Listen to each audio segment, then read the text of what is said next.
सर्पधृत था। उसने स्त्री से कहा, क्या सच है कि परमेश्वर ने कहा तुम इस वाटिका के किसी वृक्ष का फल ना खाना? स्त्री ने सर्प से कहा, इस वाटिका के वृक्षों के फल हम खा सकते हैं, पर जो वृक्ष वाटिका के बीच में उसके फल के विषय में परमेश्वर ने कहा है कि ना तो तुम उसको खाना और ना उसको छूना, नहीं तो मर जाओगे।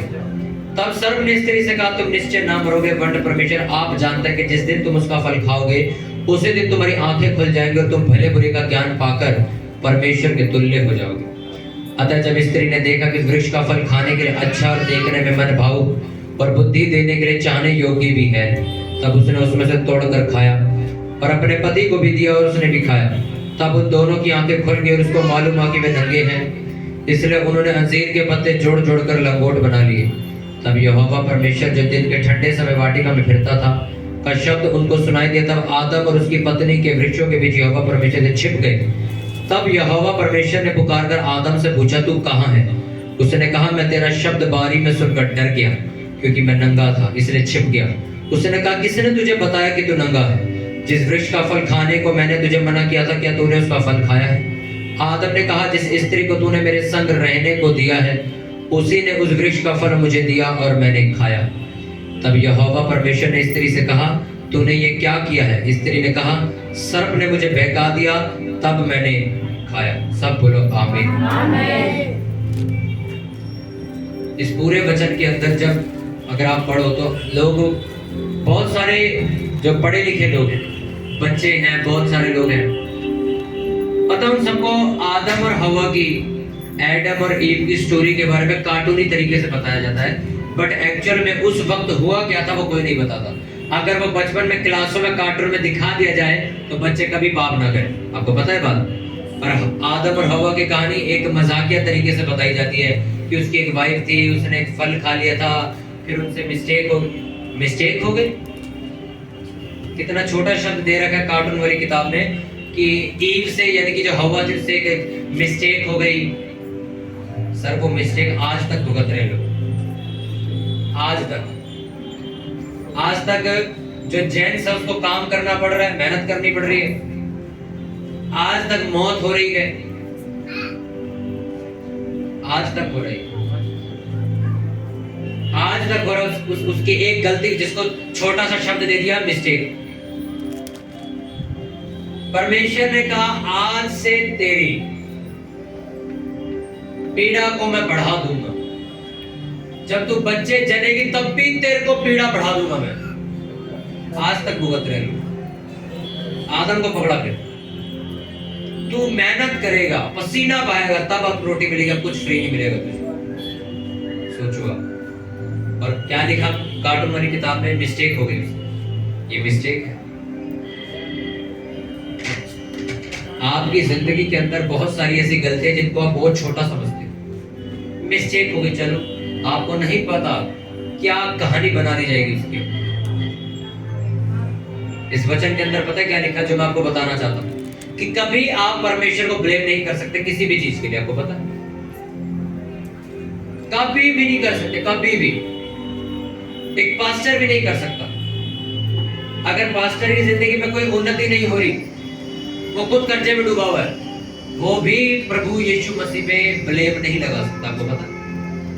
हम एक पास्टर मीटिंग में बैठे थे, पास्टर मेरे साथ बैठे थे, कहते हैं आपकी चर्च को हम देखते हैं इंटरनेट पे, ये वो।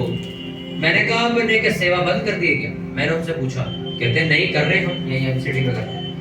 कहते मैं कहा पहले आपकी फोटो वगैरह आती रहती थी, इंटरनेट पे भी आती थी, व्हाट्सएप पे भी आती रहती, अब आती नहीं। 7-8 महीने हो गए, मेरे को लगा बंद कर दिया आपने सेवा। कहते नहीं, मेरा फोन टूट गया था, इसलिए मेरे पास अब।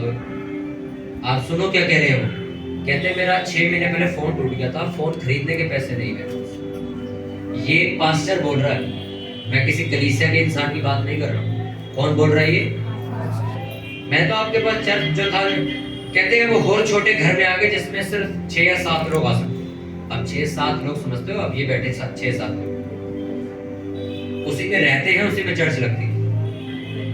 मैं एक पास्टर की बात बता रहा हूँ आपको। हालेलुया। उसके बाद मेरे को कहते कि एक हॉल मेरे को दिलवा दो। का हॉल। मैं कहा ठीक है, मैं पता करके बताऊंगा आपको। तो मैं कहा अपना खरीदना कैसे? कहते अपना कहाँ, कहते जिसमें रह रहे हैं उसका किराया 5,000 है, वही नहीं दिया जाता हमसे, तो अपना कहाँ से खरीद। अब बातें सुनो किसकी, मैं पता है किसकी बातें बता रहा हूँ, जो यहोवा की सेवा करता है उसकी बातें सुना रहा हूँ मैं, कि फोन खरीदने के पैसे नहीं है, किराया भरने के पैसे नहीं है, 6 लोगों के कमरे में हम रहते हैं। ये मैं कि आप समझ रहे मेरी बात? और मैं किसी ऐसे इंसान की बात नहीं कर रहा हूँ जिसको 1 महीना हुआ है प्रभु को जाने, चलो इसकी जिंदगी बदलेगी, जैसे मैं हमारी बदली कि हम छोटे से में आया बोझ के ऊपर निकल गए। मैं उस इंसान की बात कर रहा हूँ जो मुझसे भी पुराना है और पास्टर है, अभी भी वो संघर्ष कर रहा है इसमें कि किराया नहीं देगा। क्या कभी तुम मेरे सामने, अगर वो एक बार मुझे कह देते पता नहीं परमेश्वर क्या चाहता है, मैं फिर जवाब देता बढ़िया सा, पर उन्होंने बोली नहीं है बात चेंज हो गई। पता है क्यों? दशवांश नहीं देते लोग। पास्टर को लगता है सिर्फ कलीसिया दशवांश देती है, पास्टर नहीं देना चाहिए, पास्टर नहीं देता। पास्टर क्या करेगा? देगी सिर्फ कलीसिया दशवांश देगी, पैसा देगी, अद्धा पैसा देगी, लाखों रुपया दे जाएगी। नहीं, पास्टर का कोई रोल नहीं है पैसों में, वो सिर्फ लेने के लिए बैठा। एक सिस्टर इस चर्च में आई, मैं कहा उस चर्च, कहते हम एक चर्च जाते थे वहां से अब आ गए। मैं कहा क्यों, क्या? कहते चर्च बंद हो गई। मैं चर्चें भी बंद होती है कभी, मैं बंद हो गई मतलब, कहते चर्च कर्जे में चली गई, वो कर्जा उतार नहीं पाए, चर्च बंद हो गई। आप बातें सुनो लोगों की, मैं चर्च की बात बता रहा हूं ताकि आपको ये ना लगे कि परमेश्वर सिर्फ अन्य जातियों से नफरत करता। भाई वो अन्य जातियों से या मसीहों से किसी से नफरत नहीं करता, वो उन लोगों से नफरत करता जो उसकी बातें नहीं मानते, सिर्फ उनसे नफरत है, चाहे वो अन्य जाति हो, चाहे क्रिश्चियन हो, चाहे कोई भी। मैं कर्जे में चली गई चर्च। अब आप सोचो, पास्टर प्रचार कर रहा है परमेश्वर तुम्हारे कर्जे खत्म करेगा, पास्टर खुद कर्जे में, चर्च खुद कर्जे में चल रही है। तो सोचो, वचन को प्रचार करना नहीं, उसको मानना भी जरूरी है। हालेलुया। क्या कभी ये पास्टर ब्लेम कर सकते हैं परमेश्वर को? तेरी वजह से सब कुछ हो रहा है, तूने किया सब कुछ है। क्यों? परमेश्वर की दुश्मनी है तुमसे? उसको तो तू दे रहा, मेरे को नहीं दे रहा। उसको तो पैसे ही पैसे दिए जा रहा, मेरे को दे नहीं रहा। उसकी चर्च बढ़ाया जा रहा, मेरी बढ़ा नहीं रहा। उसको बीमारी से ठीक करते, मेरा लड़का अभी तक बीमार रखा हो। तो ये क्या चक्कर है भाई? क्या परमेश्वर तुमसे नफरत करता है क्या? क्या तुमसे दुश्मनी निकालना चाहता है क्या? तो वो कर क्यों रहा है ऐसा? वजह पता है क्या है? तुम खुद। हालेलुया। जितने पास्टर्स वहां पर आए मीटिंग के अंदर, क्योंकि पाम संडे आने वाला ना, खजूर की डालें लेके जाते सारे, उसकी रैली निकलने वाली बहुत बड़ी, कैंप से लेके जहांगीरपुरी तक बहुत बड़ी रैली निकलने वाली। उसकी तैयारी करे तो मेरे को बुलाया था वहां पे। सारी बातें होने के बाद ना मैंने एक चीज वहां पर नोटिस करी, तो पता है क्या? लोगों की बातें संसारिक थी। हम ये कर लेंगे, हम ऐसा कर लेंगे, हम इतने लोग ले आएंगे, हम ऐसा कर लेंगे, रास्ता ऐसा होगा, रास्ता वो कर लेंगे। बीच बीच में मेरा और मेरा भाई बैठे हुए, अरे अगर रैली निकालेंगे तो रास्ता जाम हो जाएगा, हम ये नहीं कर सकते, लोगों को डिस्टर्ब नहीं करेंगे, हम ये नहीं बजाएंगे, वो नहीं बजाएंगे। मेरा भाई और मैं जब बाहर निकले, मैंने नहीं बोला, मेरे भाई ने पता क्या बोला? मुझे समझ आ गया पास्टर लोग कैसे सेवकाई कर रहे हैं। सोचो, मैंने नहीं बोला, उसको खुद को समझ आ गई कि यहाँ कौन कौन बैठा था। डर भी लग रहा है, रैली भी निकालनी है, खर्चा भी नहीं करना, साउंड भी नहीं, कुछ नहीं करना, पर काम करना। समझ आ रही तुम्हें? अब कल को जब बेदारी नहीं आती किसी स्टेट में, तो उसका कारण कोई नहीं, सिर्फ पास्टर्स और कलीसियाएं होती। अरे एक इलाके के अंदर एक डॉक्टर बैठा है और पूरा इलाका बीमार पड़ा है, और तब भी बीमारी से मर रहा है, इल्जाम किस पे लगेगा? उस डॉक्टर पे, कि वो कुछ नहीं कर पाया, वहां पे बैठा हुआ भी। आगे ना, हमारे एरिया का सबसे बड़ा हॉस्पिटल जगजीवन, अगर ये बंद हो जाए एक दिन, आपको पता रोज मौतें होंगी यहाँ, रोज, हर सेकंड लोग मरेंगे। आप कभी उस हॉस्पिटल में जाओ, एवरी एक मिनट में पेशेंट आता है वहां पे, एक मिनट में। सोचो वो कहे मैं 1 घंटे के लिए दरवाजा बंद कर रहा हूं, तो कैसे मरेंगे लोग सड़कों पे? तुम एक डॉक्टर हो, तुम एक पूरा चलता फिरता हॉस्पिटल हो। तुम लोग प्रेयर नहीं करोगे तो कौन तुम्हारे परिवार के लिए प्रेयर करेगा? मुझे भी बताओ। तुम्हारे इलाके बर्बाद है, तुम्हारा परिवार बर्बाद है, तुम्हारे हस्बैंड शराबे पीते हैं, तुम्हारे भाई बहन पाप में पड़े हुए और तुम मोच काट रहे हो और इल्जाम लगा रहे हो परमेश्वर पे कि इसने मेरा घर नहीं बचाया। कभी भी तुम्हारी जिंदगी में कोई इंसान तुम्हें मिले तो उसको मुझसे मिलवाना या खुद जवाब दे देना, परमेश्वर का इसमें कोई लेना देना नहीं। हमारे साथ बहुत सारे लोग हैं 15-15 साल पुराने मसीही, घर वाले मानते नहीं है परमेश्वर को, तो पास्टर ने खुद जाके अन्य जाति लड़की में अन्य जाति तरीके से शादी कर ली, पर परिवार नहीं बचा पाया और आज भी नसीहतें देता लोगों को, नहीं नहीं सब ऐसे है, ठीक है। किसको ब्लेम करोगे आप? हालेलुया। मैं आप लोगों से पूछ रहा हूं कि आज आपकी जिंदगी में जो कर्ज है या श्राप है वो किसकी वजह से? किसकी वजह से? अगर नहीं भी है या है तो किसकी वजह से होगा? तुम्हारी वजह से। पाप तुम करते हो, पाप का फल भी तुम काटते हो, नाम यहोवा परमेश्वर पे लगाते हो। मैं कमाती बहुत, पैसा दवाइयों में जाता मेरा। अरे वो जाएगा भी, हो जाएगा, उसका कारण तुम। कैसे हो सकता है तुम्हारा छोटा भाई तुमसे ज्यादा पैसे कमा रहा है और तुम्हारा पैसा कर्जे में? ये कैसे हो सकता है? ये अनकंडीशनल बात है, सोचने से बाहर है। दिमाग तो चलाओ कि बड़ा भाई 5,000 रुपए कमा रहा है, छोटा भाई 50,000 कमा रहा है। कैसे हो सकता है? छोटा भाई पाप नहीं करता, परमेश्वर के पीछे चल रहा है, पागल हुआ बड़ा सेवा के लिए। बड़ा भाई पाप में फंसा, कमा के भी 5,000 भी नहीं बचा पा रहा, 1,000 मैं कर 5 छोड़ो 500 भी नहीं बचा पा रहा। कहां जा रहा है पैसा उसका? और लोग लगता है तू कर्जा है ना, देना पड़ेगा। अरे भाई साहब कैसी बातें कर रहे हो? कुछ भी तुम्हारी जिंदगी में हो रहा है वो तुम्हारी वजह से हो रहा है। एक किस्त, एक कर्जा जो एक साल में उतर जाना चाहिए था, आज वो 7वां साल लग गया उतरा नहीं। उसका कारण तुम, परमेश्वर नहीं। दुनिया के कर्जे उतर के तुम्हारे नहीं उतरे। लोग बीमारियों से ठीक हो गए, तुम्हारी बीमारी वहीं की वहीं खड़ी है। कारण कौन है? कौन है कारण? अब जो मैंने आपको वचन पढ़ा उसका मतलब समझाता हूं। क्या क्या क्या लिखा उसमें? परमेश्वर, हवा ने गई, सेब तोड़ा, खाया, पाप किया और सब बर्बाद हो गया। कर्ज आया, दर्द बढ़ी, पीड़ा बढ़ी, मेहनत शुरू हुई, वाटिका से धक्का देके बाहर निकाल दिया, सब कुछ शुरू हो गया, पाप शुरू हो गया। अब आप मुझे बताओ, क्या हवा ने कहीं भी एक जगह बोला कि इसकी वजह से हुआ है? बताओ, बोला कि ये इसकी वजह से हुआ है? कहां बोला? बताओ बताओ भाई, नहीं बोला, कहीं भी नहीं बोला। तो फिर इल्जाम किस पे लगाया था कि सांप ने मुझे बहका दिया? आपको अपनी बाइबल का कुछ नहीं पता। बोला कि नहीं बोला हवा ने? इसने मुझे बहका दिया तो मैंने खा लिया। आदम से पूछा तूने क्यों खाया? हवा ने मुझे बहका दिया, इसलिए मैंने खाया। पर आप मेन जड़ पे जाओ। दोनों को परमेश्वर ने पहले कह दिया था ये पेड़ मैंने लगाया है, ओके, पर तुम फल मत खाना। इसमें कहा था कि नहीं? ना तो इसको छूना, ये भी छूना भी मत, तोड़ना भी मत और खाना भी मत, इससे दूर रहना। कहा था कि नहीं कहा था? पर उन्होंने खाया। अब उन्होंने दुनिया जहान के इल्जाम लगा दिए, सांप के ऊपर लगा दिया, हवा ने इस पे लगा दिया, आदम ने हवा पे लगा दिया। इसकी वजह से परमेश्वर ने सुनी किसी की? सुनी किसी की? चलो कोई बात नहीं, सही कह रहा, उसकी वजह से खा लिया, चलो कोई नहीं, रहो अंदर ही रहो, कोई दिक्कत नहीं। कहा नहीं कहा? क्या करा उसको?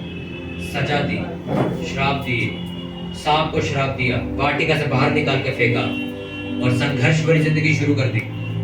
सुनी परमेश्वर ने उनकी? क्यों? क्योंकि परमेश्वर को पता था, मैं इनको पहले बता के गया था। परमेश्वर आपकी क्यों नहीं सुनता? पता है क्यों? उसने पहले ही आपको बता रखा ये बात। आज अगर इस चर्च में कोई गलती करे तो मैं उसकी सुन लूंगा। क्यों? यार ये नया आदमी, इसको पता नहीं है, ये नया आदमी है, इसको पता नहीं है टेंट कैसे बांधते, इसको पता नहीं है अभी। पर कोई 6 साल पुराना आदमी टेंट फाड़ दे तो क्या किया जाए? वो ये कह सकता है कि मुझसे गलती हो गई? इसका मतलब उसने जानबूझ के किया। उसका दिमाग नहीं था उस टाइम, वो कहीं और डूबा हुआ। हालेलुया। समझ आ रही कि नहीं आ रही? अभी मैंने सबको बोला कि तुम ये गलत करते हो काम सुबह आके। जो इनका मेन लीडर है उसने इल्जाम किस पे लगाया पता है? पूरी ये नहीं लेके आया। उसको आए कितने महीने में? 6 महीने। तुम्हें 5 साल हो चुके, इल्जाम उस पर लग रहा है। 5 साल वाला आदमी 6 महीने में इल्जाम लगा रहा है इसने काम सही नहीं किया। सोचो तुम्हारी बुद्धि कहाँ घास चरने गई है। अगर मेरी बहन जो सिस्टर चेतना है ये गलत शब्दों का प्रचार कर दे तो मैं कह सकता हूँ गलती से बोल दिया। अरे मेरे से ज्यादा एक्सपीरियंस कैसे हो सकता है? तुमने जानबूझ के बोली बात। उसी तरह परमेश्वर भी है, वो जानता है तुम। आपको पता है जवानी के पाप होते हैं लोगों से कई बार तो परमेश्वर आपको छोड़ देता है कि पता नहीं जवानी में इसको भी नया नहीं जिंदगी का एक्सपीरियंस है, पर एक ही पाप को जब तुम 4 साल लगातार करते हो ना फिर वो तुम्हें रख के बताता है वो कौन है। समझ आ रही कि नहीं? कभी भी आप इल्जाम नहीं लगा सकते। जो हवा कर रही थी परमेश्वर को पागल बनाने की कोशिश, सांप ने मुझे बहका दिया। आदम कहता नहीं नहीं इसने मुझे बहका दिया। परमेश्वर कहता तुम तीनों बार निकलो यहाँ से। क्यों बोला परमेश्वर ने ऐसा? क्योंकि वो जानता था मैं पहले ही बोल के गया हूं इसको ना छूना, ना इसके नजदीक जाना, ना इसको खाना। पाप करने के बाद हर कोई नादान बन जाता है। ये पता नहीं कैसे हो गया, पता नहीं चला कैसे हो गया। सर आपको पता था तो आपको सजा मिलेगी। सजा काटने के बाद हाँ दोबारा इसको शुरू करो वो अलग बात है। दोबारा जिंदगी शुरू होगी, दोबारा तो मेहनत करोगे वो एक अलग कहानी है। ये जो केस का फल ले और जा। कितनों को बात समझ आ रही? कुछ भी तुम्हारी जिंदगी में असर पड़ रहा है वो तुम्हारे अपने कामों की वजह से। आप सोचो सिर्फ एक आदमी प्रेयर नहीं करता 20 मिनट या 15 मिनट करता, आप में से कोई भी हो सकता है 20-25 मिनट वो प्रेयर करता है, ठीक है। एक आदमी आपके साथ बैठा है वो कम से कम 2 घंटे रोज प्रे करता है। सुबह 1 घंटा सुबह करता है, 1 घंटा रात को करता है। अब सोचो परमेश्वर उसको बरकत दी बहुत ज्यादा, तुम्हें भी दे दी तो वो बेवकूफ नहीं हो गया? वो बेवकूफ नहीं ठहरा फिर? एक कंपनी के अंदर एक एम्प्लॉय सिर्फ 2 घंटे काम करता है और एक आदमी 12 घंटे काम करता है, सैलरी दोनों को बराबर मिल रही है। ये बेवकूफ वाली बात नहीं है। तुम्हारा जो बॉस है, जो हमारा परमेश्वर है, वो मूर्ख नहीं। वो जानता है इसकी 25 मिनट के हिसाब से मुझे इससे बात करनी है, उसके 2 घंटे के हिसाब से मुझे इससे बात करनी। वो जानता है, इसलिए आपको जिंदगी में फर्क नजर आता है कि कोई लेडीज इस चर्च में बहुत अच्छा जीवन जी रही है, कोई लेडीज अभी भी वही प्रार्थना करवा रही है कि मेरे घुटने के लिए प्रेयर। आपको फर्क नजर आता है। कुछ लेडीज अभी भी अपने परिवार को नहीं बचा पाई, कुछ लेडीज अपने परिवार को बचा के इसी चर्च में बैठकर सेवा कर रही है। दोनों में फर्क आ जाता है। यही चीज है जिसकी वजह से तुम ये जान पाते हो कि परमेश्वर का काम है कि नहीं। मेरे साथ कर्जे में लोग थे, मेरे पास 13-14 महीने का कर्जा था और मेरे पास जॉब भी नहीं, मुझे वो उतारना था। मेरे साथ कुछ लोग थे उनके ऊपर भी कर्जा था। सोचो वो 14 महीने को मैंने 13 महीने में कर्जा उतार दिया, आज से 1.5-2 साल पहले। और जो मेरे साथ चले थे कर्जा लेके वो अभी तक वहीं और कर्जा और बढ़ा के बैठे। समझ आई कुछ? मैं आपको प्रैक्टिकल बातें पता क्यों बताता हूँ, आपको समझ आए वचन झूठा नहीं है। वचन आप आज भी काम करता है। तुम्हें लगता है कि तुम्हारे आसपास कोई देखने वाला नहीं है, भाई साहब आप अपनी जिंदगी नोटिस कर लो पिछले 3 साल में, आपको फर्क समझ आएगी किसी ने मेरे को देख के मेरा फल जरूर दिया। हालेलुया।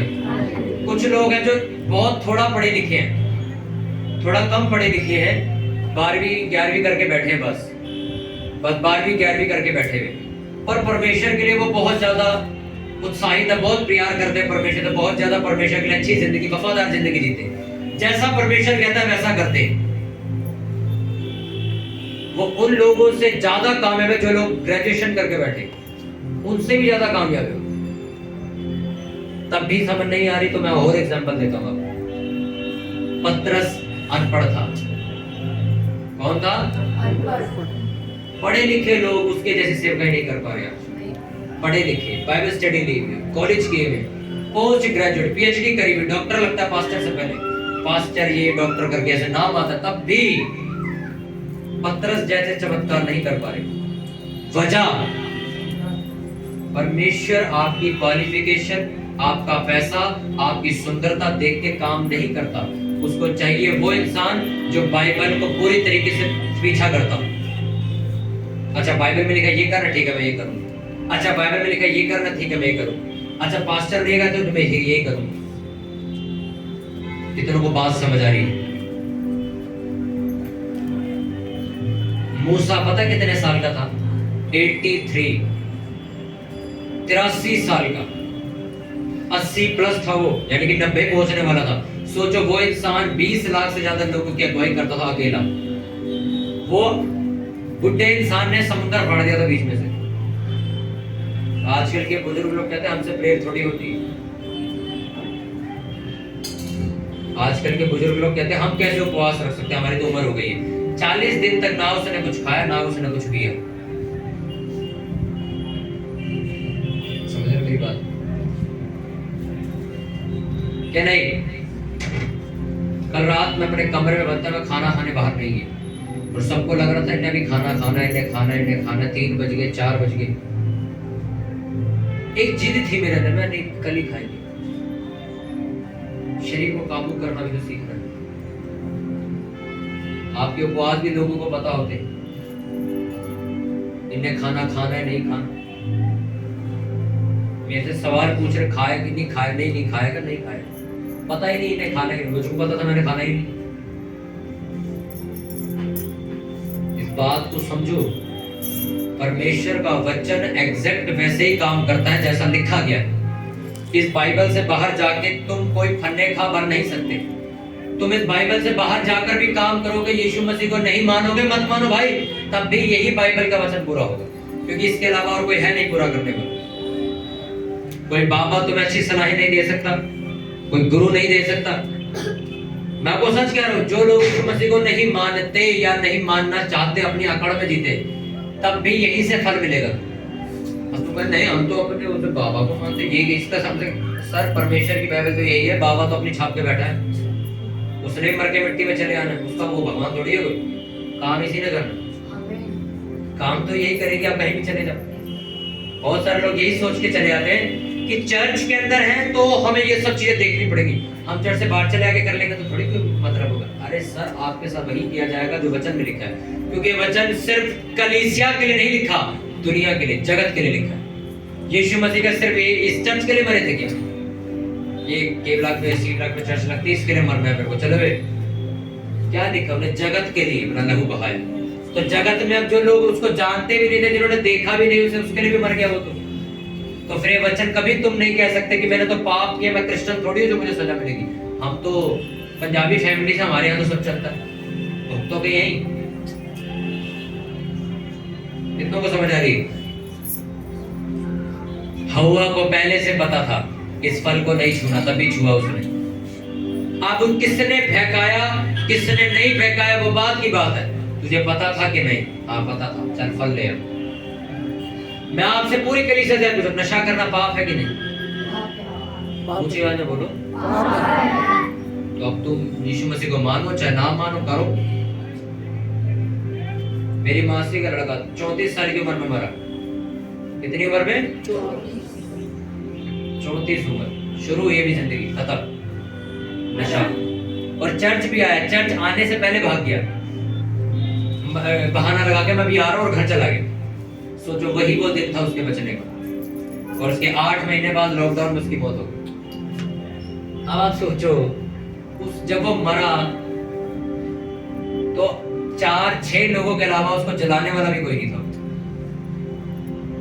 अब आप क्या कहोगे? अब कोरोना था ना इसलिए नहीं आया। अरे सर, परमेश्वर की सिचुएशन ही ऐसी बनाता है। उसने लिखा है कि अगर तू सदा पाप करता रहेगा, सदा मेरे खिलाफ चलता रहेगा, तो तेरी लोथ, तेरा शव कुत्ते खाएंगे। तो अब आप कुत्ते कैसे खाएंगे? मेरे परिवार वाले देखे मेरे को तसल्ली से ले जाएंगे, जला देंगे। वो कुछ भी कर सकता है, कुछ भी कर सकता है। हो सकता है आपकी डेड बॉडी चोरी हो जाए, चोर उसको ले जाके जंगल में फेंक दे, वहां हकीकत में कुत्ते आके आपको खाने लगे और वचन पूरा हो जाए। आप वचन से लड़ सकते हो क्या? वो कैसे भी कुछ भी कहानी बना सकता है। आपके घर वाले आपको लेके जाए, ट्रक टक्कर मार दे, अर्थी जाए, वो पलट के फटाफट कुत्ते आके उसको खाने लग जाए, हो गया वचन पूर्ण, तेरी दौलत कुत्ते खाएंगे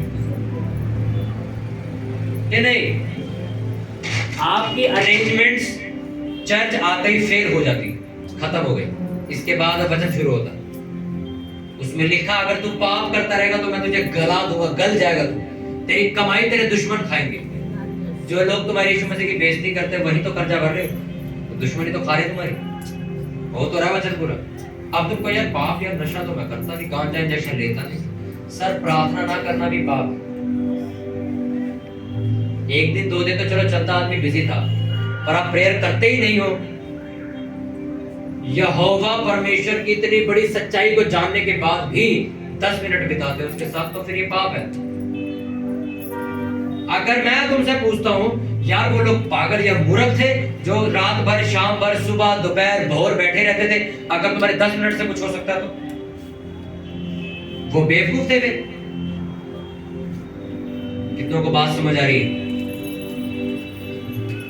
सिर्फ संडे चर्च जाना जरूरी नहीं, जब भी संगति हो वहां पहुंचना जरूरी है। हवा को पहले से बात पता थी कि नहीं, मुझे बताओ। और आपको पता, आपको भी सारी बातें पहले से पता है। क्या आपकी मम्मी ने नहीं कहा कि किसी के ऊपर हाथ नहीं उठाना? बचपन में नहीं सिखाया गया? सिखाया तो है, तब भी आप बड़े होकर लड़ाई झगड़े करते हो, बड़ों तक कर देते। किसी की मम्मी ने बचपन में कहा था कि तू लड़कियों को नहीं देखेगा, तू देख सकता है? कहा था क्या? क्या कहा था? नहीं देखना नहीं, यही समझाया था ना। देखते हो कि नहीं बड़े होके? पता तो आपको सब कुछ होता, फिर आपको फल भुगतना पड़ता है। मैं आपसे फिर एक बात कह रहा हूं, जब तक पाप बना रहेगा अपनी जिंदगी में, तुम्हारी जिंदगी एक ना एक जगह जाके फंस जाएगी और तुम सवाल का जवाब ढूंढते रहोगे, जवाब कभी तुम्हें नहीं मिलेगा। क्योंकि परमेश्वर ने कहा जो लोग पाप करते हैं उनकी बुद्धि मैं बंद कर दूंगा, उन्हें कभी समझ नहीं आएगा जिंदगी में क्या करना, उन्हें कभी समझ नहीं आएगा। प्रेयर करने के बाद आपका परमेश्वर बुद्धि खोलता है। जब हमने पोस्टर छपवाए थे ना, तो लोगों को बड़ा स्ट्रेंज लगी बात कि जहांगीरपुर में पहली बार किसी ने पोस्टर लगवाए। इस क्रिसमस पे हमने पोस्टर भी छपवाए और नीचे 8-10 लाइन का वचन भी लिख के डाला पाप के ऊपर, ताकि लोग पढ़े, और लोगों ने पढ़ा भी।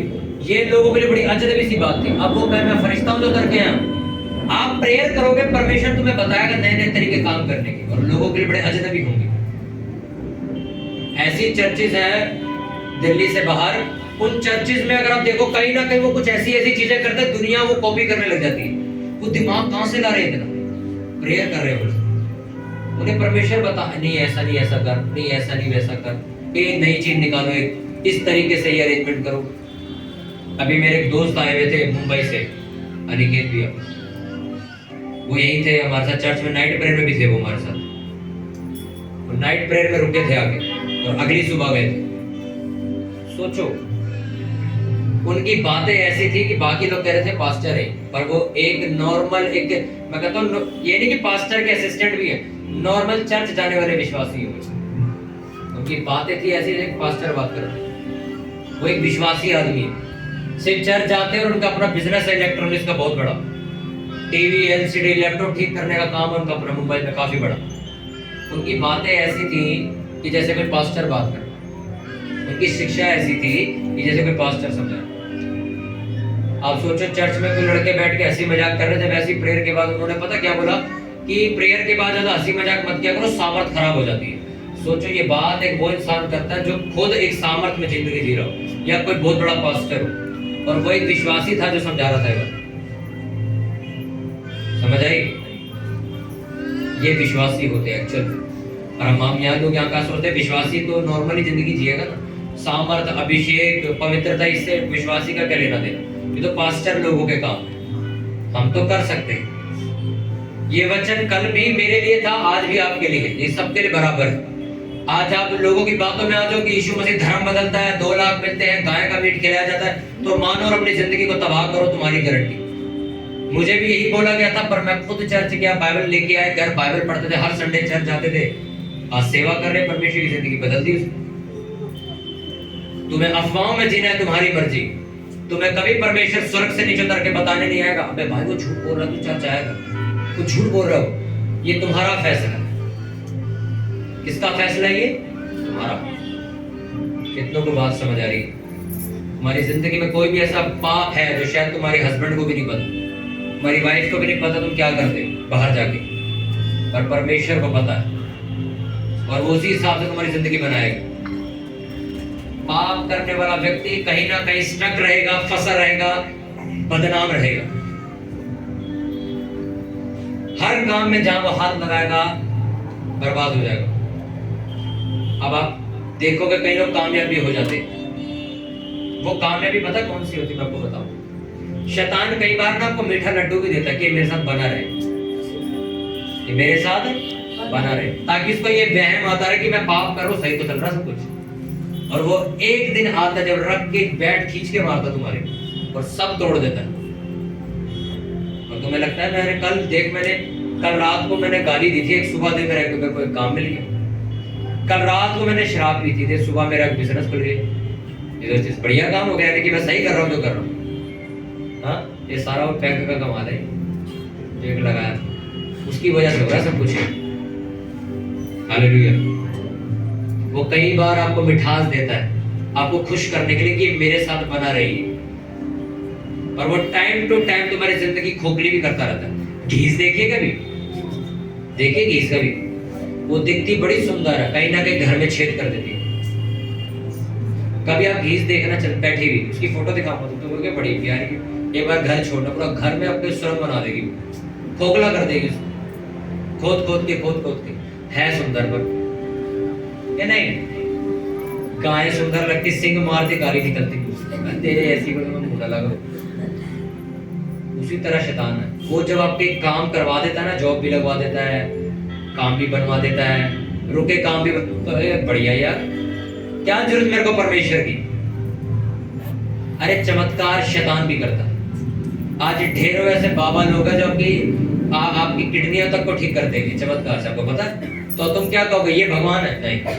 बाइबल में लिखा अंत के दिनों में झूठे लोग खड़े हो जाएंगे और चमत्कार करने लग जाएंगे लोगों को भटकाने के लिए, कि ये असली में परमेश्वर के पास ना पहुंच सके। ये खेल खेला जाता है। तांत्रिक लोग क्या किसी को मौत नहीं दे सकते क्या? सोचो में कितनी ताकत है। वो शैतान के दम पे किसी की भी फोटो मंगा के कुछ भी करवा सकते हैं। बसों के अंदर कभी आप स्टिकर लगे हुए देखना, उसके अंदर लिखा होता है 21 दिन के अंदर लोगों को वश में करवाए, गारंटी नहीं तो पैसे वापस। आप सोचो, वो गारंटी लेता है इस बात की, 21 दिन में या तो बंदा मार दूंगा या तो तेरे वश में करवा दूंगा, नहीं तो पैसे वापस दे दूंगा। यानी कि वो कुछ ना कुछ तो उसके पास भी पावर है। तो तुम क्या कहोगे? वो भगवान है। शैतान चमत्कार करने की ताकत देता है तांत्रिकों को कि तुम करो, ताकि लोगों को तुम अपनी तरफ खींच सको, परमेश्वर के रास्ते से भटक जाए। और परमेश्वर तांत्रिकों की तरह काम नहीं करता। तुम बोलो ओए ये काम कर दे, वो तोते की तरह तुम्हारा काम करने लग जाए। वो कहता जा 10 साल तक नहीं करता, अब भी आएगा चर्च। 10 साल आप आ गए, अब तो कर, जा नहीं करता 5 साल हो, अभी भी आएगा। हाँ, तो 16वें साल में तुम्हें वो चीज देगा जो पूरी दुनिया में नहीं हो सकता है आपको जो चीज कल चाहिए हो आपको 1 महीना लगा दे। देखने के लिए क्या करता है। बहुत सारे लोग इस चर्च में आए थे, मेरे गवाही सुन रहे, कहते ठीक हो गया। हाँ ठीक हो गया सर, ब्लड नहीं बनता था एक आदमी, खून बनता ही नहीं था, मरने में था वो। चर्च चाहे ब्लड बनने लग गया। सोचो कितनी हैरानगी की बात है, मैं खुद हैरान था सुन के। कहते प्रेयर के बाद खून बन रहा है, खून बढ़ गया अंदर। सोचो वो बूंद मैंने डाली है क्या खून? या मैं जाके इंजेक्शन ठोकता हूँ उसको, आएगा भरो इसको। सोचो सर, अंदर पैदा होने लग गई चीजें। आज वो बंदा कहाँ है? चर्च नहीं है, गांव गया है शादी घूमने, और वहां से हमें फोन आया दोबारा खून कम हो गया है, फिर मरने में पहुंच गया। अब तुम्हें क्या लगता है, ये अगर यहाँ बच्चा बैठा है, आप इस बात को सोचो, अगर ये बच्चा यहाँ बैठा हुआ है, इसको पैदा किसने किया? परमेश्वर ने किया। किसने किया? मुझे किसने पैदा किया? मुझे मार नहीं सकता क्या? मुझे खराब नहीं कर सकता? ठीक है, जिंदा रखूंगा, पैरालाइज कर दूंगा, जा। ठीक है, पैरालाइज नहीं करूंगा, मानसिक संतुलन खराब, पागल कर दूंगा उसको। आप कुछ नहीं कर पाओगे, उसके हाथ में सब कुछ। ले लिया यहाँ से सब कुछ ठीक हो गया, वापस चले गए। अरे शब्द थे ये, उस लेडीज के शब्द थे। हमने कहा चर्च छोड़ के शादी में जाना सही नहीं है। कहते आपको क्या पता, आपकी शादी थोड़ी हुई, रिश्तेदारी देखनी भी जरूरी है। उनमें से एक लेडीज मर चुकी है, वहां पे डेथ हो चुकी है उसकी उसकी फोटो आई थी हमारे पास, यहाँ बैठती थी सामने, वो मर चुकी है, दूसरी का हस्बैंड मरने में पहुंचा। अब परमेश्वर ने ये नहीं कहा कि तुम रिश्तेदारी खराब कर दो। ये जो उसको सजा मिली वो इसलिए नहीं मिली कि उन्हें रिश्तेदारी पूछ ली, ये शादी में चली गई, नहीं। कान्हा की शादी में तो यीशु मसीह गए थे, शादी में तो यीशु मसीह भी गए। कहानी शादी की नहीं है, तुम बोल के क्या गए हो? फिर परमेश्वर को देखते रह, रिश्तेदारी जरूरी नहीं है क्या? ये शब्द का भुगतान किया तुम, तो ठीक है। मैं भी परमेश्वर ने ठीक है थे, रिश्तेदार बचाएंगे। अब खून कम हो रहा, रिश्तेदार हमें फोन मिला रहे, वो तुम्हारे चक्कर में तो हमें छोड़ के गए थे, अब बढ़वाओ खून, अब हमें क्यों फोन कर रहे? तो सोचो, 2017 में पहली बार मुझे बात समझ आ गई थी, परमेश्वर से पंगा लेना बेकार। और कभी हमने शब्द नहीं बोले मेरे दोस्त क्या कहेंगे, मेरे रिश्तेदार क्या कहेंगे। हमने सिर्फ एक ही बात सोची, परमेश्वर ने जिंदगी बदली है, दुनिया जो मर्जी बोलते रहे, इसी के पीछे चलेगी।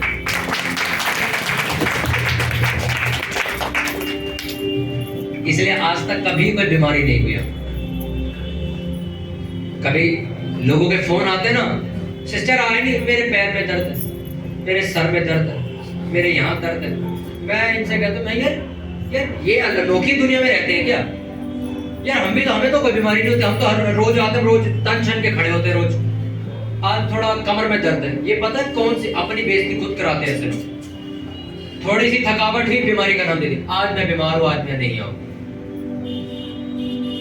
कई बार हम ऑफिस से आते हैं, मेट्रो वगैरह में थकावट रहती है, हाथ पैर दर्द होते हैं, हम 9 बजे प्रेयर में होते। पूछ लो लड़कों से, 9 बजे मैं फिर प्रेयर में होता हूँ।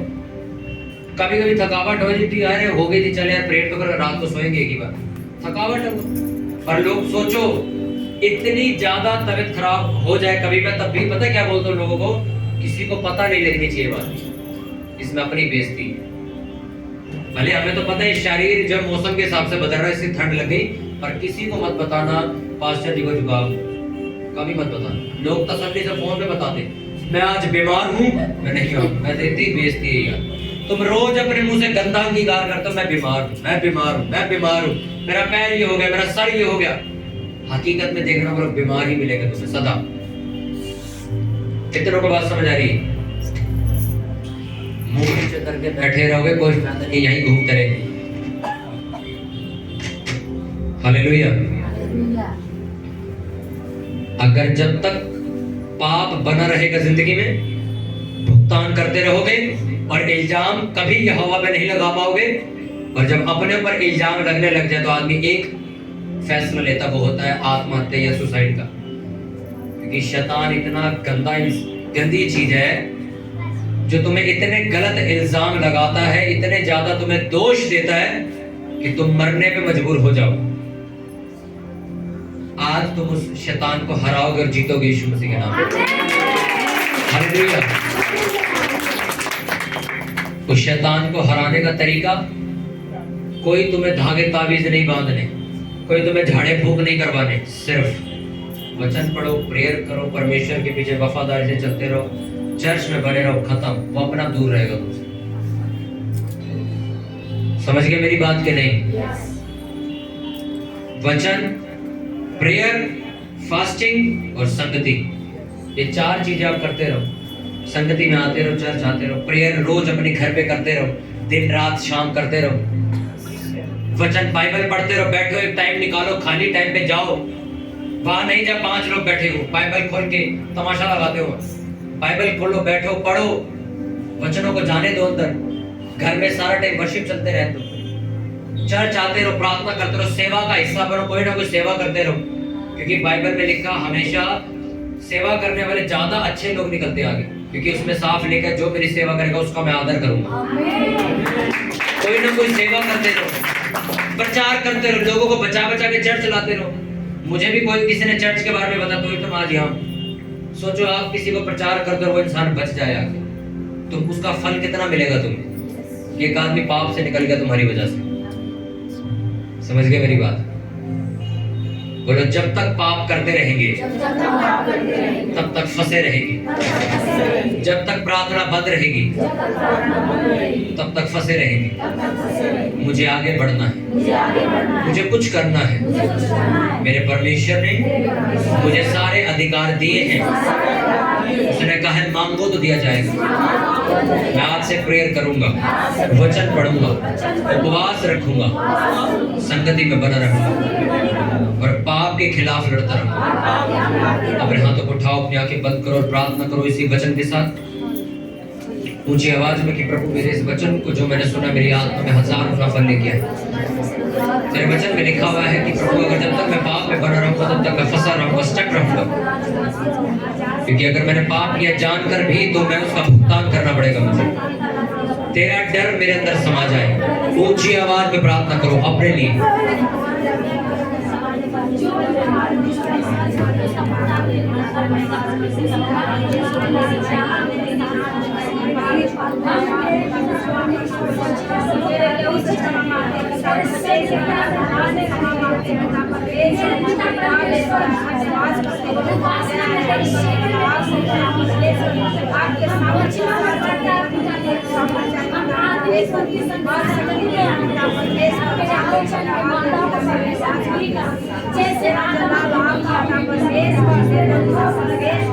प्रभु यीशु मसीह के नाम में मांगते, पूरी चर्च बोले आमीन। ऊंची आवाज में बोले हालेलुया।